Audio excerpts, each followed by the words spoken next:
National Day for People with Disability. To mark this day, Special Olympics South Africa, together with the Limpopo government, launched the esteemed Special Olympics Summer National Games 2022.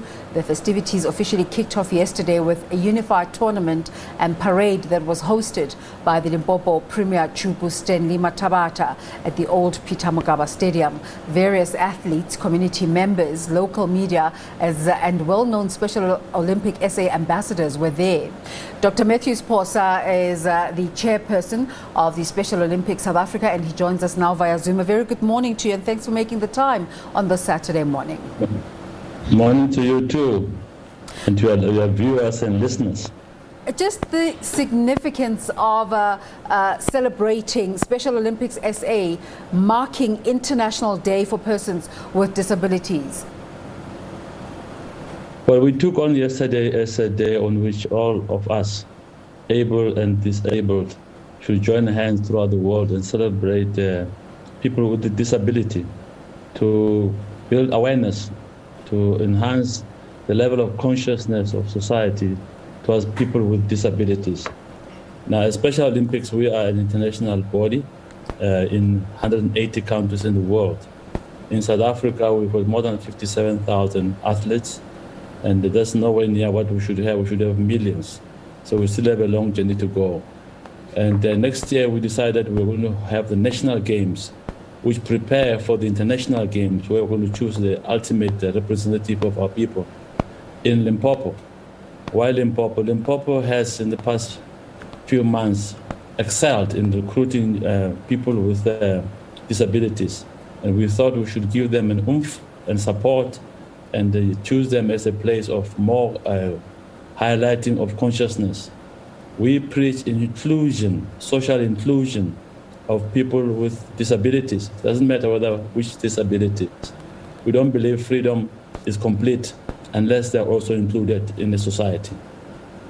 That theme of unity, unifying, as the tournament yesterday was titled, how important is it to send a message to all South Africans that we're all citizens despite the way we look or our limitations? We believe that if you give anyone an opportunity, they excel, irrespective of their abilities or disabilities. And we don't believe in disabilities in our movement. We believe in diffabilities. We believe that our athletes have got different abilities. The unified sport which we had yesterday in soccer was amazing. We had our own ambassadors, Lucas Khader, Mark Fish, Dr. Kumar and others, and those others from Limpopo, from Poma, Black Leopards. Now this is a mixture of people with abilities in that sense and disabilities playing soccer together. And let me tell you, the score was draw. 3-3. It shows you the disability is not really a limitation unless we make a limitation in society. We must give people opportunity, equal opportunities. So essentially what I'm getting from what you're saying is it went really well. It went extremely well. We're very happy. We're ready the next year to go to Limpopo with a bang and prepare for the international games in Russia and in Germany in 2023. But next year, July, August, we'll be in Limpopo, will invade that province and have an impact on the economy of Polokwane and beyond, and take over the tourism flag for our minister. There's always the question about whether government is doing enough, and you're busy now with preparations for Russia 2023. How much support are you getting from government? Well, it was quite a journey to conscientize government. I think we're there now, and must give government credit. They have been coming to the party slowly but surely, but government cannot carry this alone. Civil society, private sector has been coming big time to the party. The National Lottery has been one of the funders, and we continue to gain and win more supporters in terms of funding. It's a lot of work, but it's a type of work that I enjoy from my experience as a former treasurer of the biggest NGO in this country. And would like to touch a bit on that, but later. Let's just give us a sense, Mr. Phosa, of the type of quality of athletic prowess that exists in the disabled space? I want to tell you, it's amazing. You won't believe the stories. But I'll give you an example of young kids in a school in Makado. And you know Makado, that is very hot. You go there, you will turn medium rare quickly. You know, it's where there's no ice. Those guys today, they're holding a world title gold medal for the world in ice hockey. Where do you get ice in Makado? Yeah. We expose them to the platforms in vets, we transport them, they train, because they know they don't have enough time to train. They train seriously. We went to Austria, they beat a Canadian team. Canada is full of snow and ice. And we beat them, and our guys coming from the hottest part of the country hold a gold medal. It just shows you. And this happens all over in golf and basketball and other. We got gold medals, the highest number of gold medals in South Africa are from us. So, just in terms of overall support, you're saying that it cannot be left entirely to government. How can communities support disabled sports? Well, first of all, it starts in the family. We believe families are the base of support for each child. Families should not disown children with disabilities, hide them behind the doors or under the bed so that visitors must not see them. These kids need support, family support. Private sector should not fold its arms. It should make a serious contribution, and I think it is, but I'm sure could have more players making serious contribution towards people with disabilities and supporting them in various ways. But government also must up the game. The contribution has been there, but it can be better. But it is there. Well, Mr. Posa, we're really honored to speak to you, and you're the type of person who, although it's really interesting to see you being active in this particular space we're talking about today, you obviously wear many hats. You are a politician in the country. You've got your struggle credentials. What are your thoughts about the just ended local government elections in South Africa? Interesting outcomes. Well, I think we wrote a constitution promoting democracy and multi-party democracy. And we should have foreseen this type of results as part of the permutations that could arise from an election. That is from a constitutional lawyer's point of view. We foresaw that it could happen. It could even be worse. It could even be an opposition being in power, which I think my party would dread very much. But that's a scenario which can happen in theory and in practice. But the fact of the matter is, in terms of my party, the ANC, we did extremely bad. We showed that we need to close the gap between ourselves and the masses and create less arrogance and more connectivity with the masses. And the way to do it is to deliver services, nothing else. People want, in the rural areas especially where you've got the majority, they want roads, they want electricity, they want water. They don't want city and mega cities. They just want simple things. And we must give them that. If we don't, the sun will set on the ANC. I hope it doesn't happen. I'm one of those who love it so much, who work very hard to make sure that it recovers. But the lessons are clear. The further you are from the people, the more they run away from you.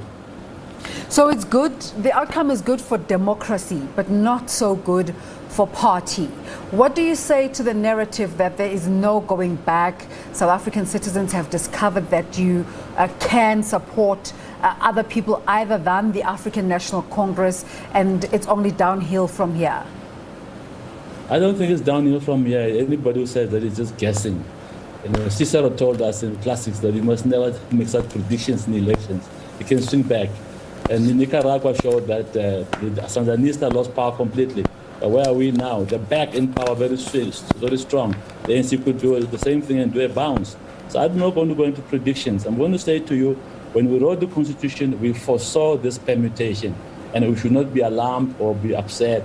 We should accept that a participatory democracy could produce any result. But parties must deliver. It doesn't matter whether it's NC or DA. If they don't deliver, the masses will always punish us. What needs to happen to revive the South African economy? The South African who? Economy. Well, you know what? We need to do many things, and I hope we have enough time. We need to create a climate for foreign direct investment in our country. At the moment, it's very low. We need to deal with the wage bill. Some people won't like it very much in the unions, but it's a fact, it's a reality. We need to deal with it. We need to promote more SMMEs so that the bulk of our growth is in SMMEs, not in these big monopolies. They don't employ so many people, but the SMMEs will. We need to promote agricultural participation by many people, access to land, and make sure that agriculture is promoted. It employs hundreds and thousands of people. We need to grow our manufacturing sector. It's very low at the moment. One can all go on and on. There's a lot of needs to do and need to do. And we should work together with the government again and not leave the government alone. Partnership between government, private sector, unions, and civil society. We should all not talk down at each other. We must work together. There must be a national effort to promote foreign direct investment in this country. Yeah, and we're in the month of December now. We might be celebrating festivities and the festive season, but just a month ahead will be the time to start the new academic year. What are your thoughts as an academic yourself about the state of South Africa's basic education and what can be done to bolster it up? Well, we need to understand what we mean by education. I mean, there's education and education. From where I'm sitting with my experience I had as chairman of UNISA for 15 years and other institutions, I mean, for me, there's this skills training. For me, it's key to this economy. But it must be fourth industrial revolution skills. We can no longer go to automation and robots. We must go digital. That's where we should be, and we cannot lower our gazes and look lower. We must look at the modern things that make economies work in the world, which is digital knowledge today, fourth industrial revolution. On the academic side, we can continue with all the natural science and everything else. It's very important, it's very good. But we need to create entrepreneurs in this country. And then the schools and university must speak to that. They have to speak to skills empowerment. Empowerment for me is about skills. If you have no skills, you can have your degree. If you have no skills, you are useless as far as I'm concerned. It's interesting what you're saying about lowering our gaze. Where do you think we went wrong? Well, we came from a difficult history. There's not, and I'm not finding excuses. I'm the last one to find excuses, because we have had 25 years to realize that and to up the game. And I think we must just check our game and say, what will make things work in this country? Because if you create skills, they must talk to our economy. There must be skills which the economy need to be able to grow and to move forward. You know, not just academic skills. Academic skills are good, it's fine, and I don't think academics would be amused with me. But you know what? We need basic people, mechanics, electricians, actuaries, and all those type of people. We need them. So we need practical skills that empower people to be able to grow the economy and empower others.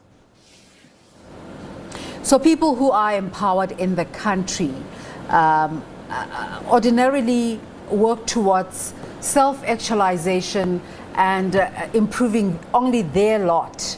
And here you are, you could just be focusing on your own personal environment, but you're out there chairing the Special Olympics SA, for argument's sake.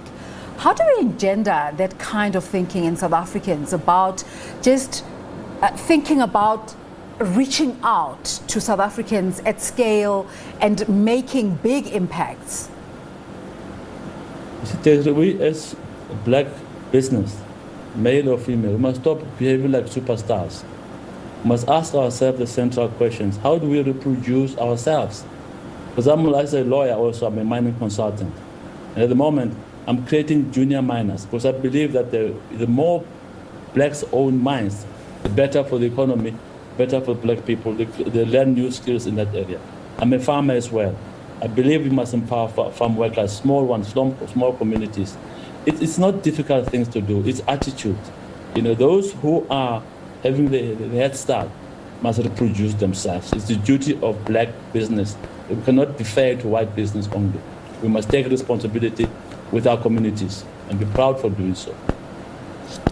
And just in terms of development in South Africa, you were talking earlier about people needing basic services and not necessarily needing smart cities.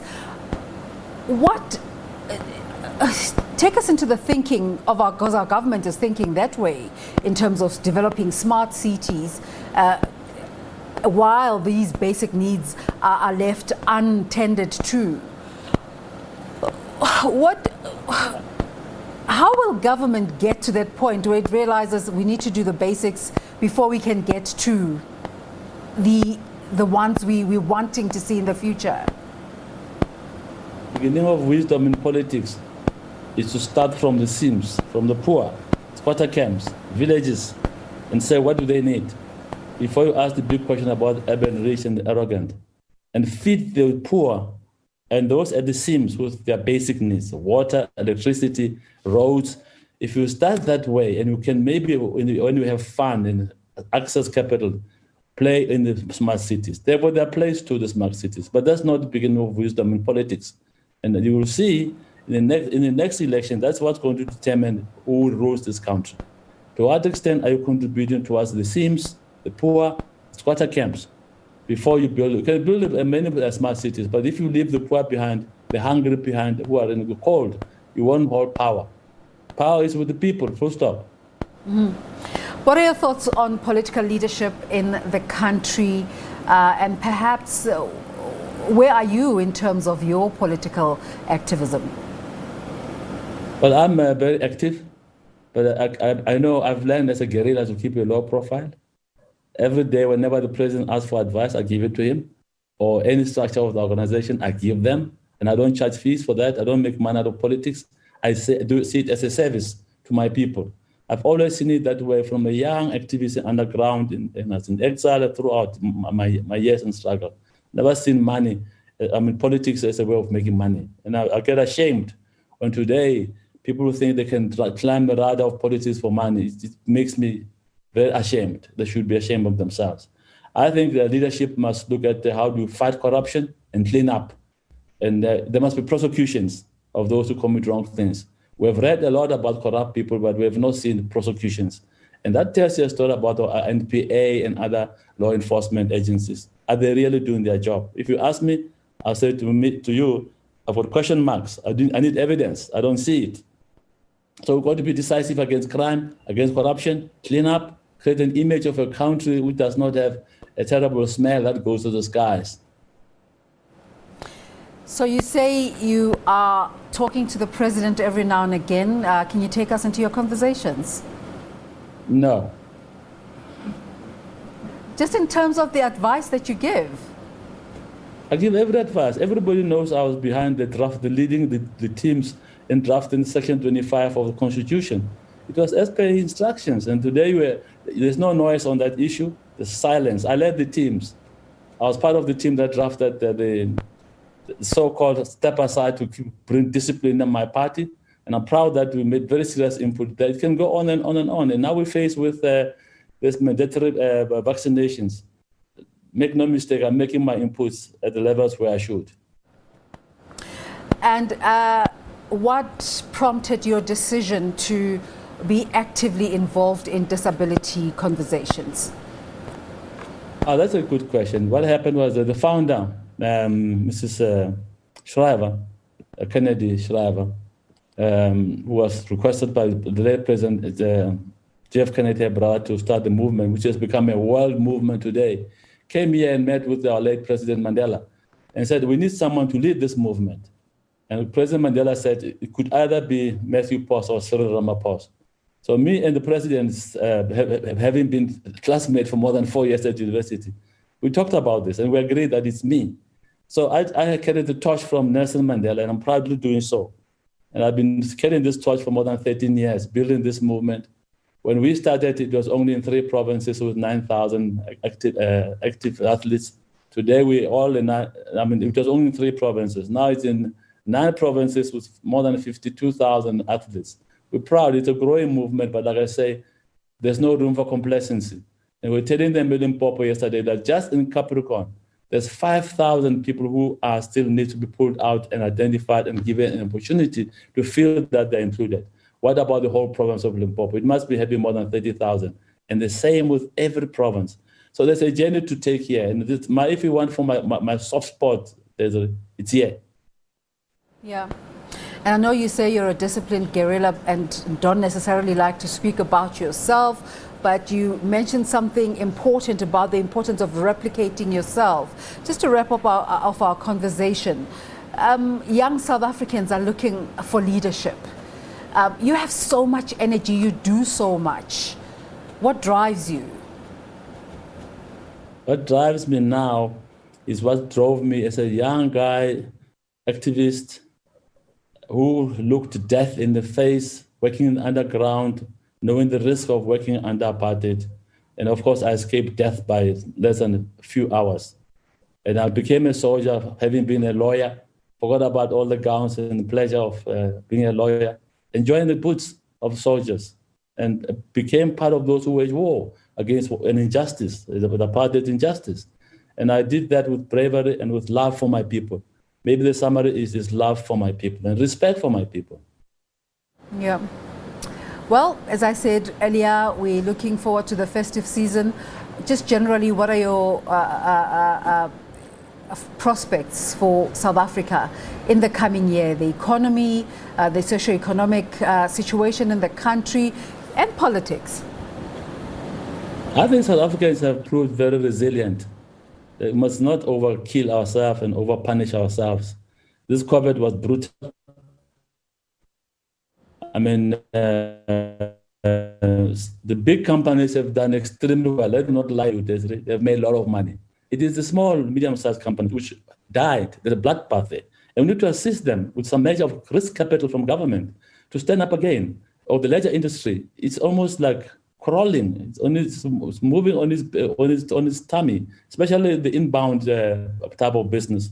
Recently, we've just been red listed again by the UK, United Kingdom, in a manner which I regard as very racist in my view, because our scientists just showed how good they are, and we get punished for showing how good we are and how honest we are. We get punished, but we mustn't lose hope. The economy is growing under these difficult conditions, but we must admit that the small ones are needing support, and we must support them in all various ways and make sure they pick up. Like I said, if the SMMEs spread and grow, there will be more employment. So we need to focus on that. The education is facing us, and I said to you earlier, the skills must be fourth industrial revolution skills, and we must focus on that and empower the youth. Those who want to become academics and professors, we must support them too. They have a role to play. We need that type of knowledge. But for me, the carpet, as you spread it, must be skills and skills and skills. And we must focus on that. That will grow the economy. You say you've been doing a lot of background work on COVID-19. What are your thoughts on vaccine hesitancy and vaccine mandates and all the conversations around vaccination? I think we should be sensitive to all views. But we must understand that if I am a risk to 20 people, really I need to think about vaccination. Why should I stand out as a risk to infect 20 people? So if you understand where I'm going, and whatever advice I would give is that we should gravitate towards persuading people to vaccinate. Some people will say to you, and there's three categories, Desiree. No, you're violating my constitutional right. And you had the Reverend Kelly Mishwe moving on that emotional wave. It's not so much convincing to me. He was one of my juniors at school. It's not very convincing because the Constitution does not give any citizen an absolute right. Maybe the good Reverend must understand that. Others will say to you, no, for medical reasons. You can check the law there, the labor laws. You'll see that the first example I gave to you, if I am sick and I'm likely to infect 20 people, really I'm obliged to vaccinate, so I don't infect anybody. There are those who come on the basis of it's a constitution, it's medical, it's religion. And I think that the good Reverend mixes that a little bit, and that stew doesn't work for us. So I will push very strongly to mitigate the risk that we should try and persuade people to vaccinate. That would be the best defense against the COVID. Any other argument which is not helping us protect others is not helpful. We're right in the middle of the 16 days of activism effort in the country. We're hearing horror stories of partners killing their loved ones. How are you engaging the conversation of gender-based violence? Well, any form of violence is violence and it's criminal. not necessarily when a man kills and mutilates the body of a woman, even if it happens the other way around, and even if it's not about relationships. Any violence is violence. But gender-based violence has reared its ugly head in this country in a manner which looks like it's out of fashion, and it's disgusting, and we should all stand against it and fight it.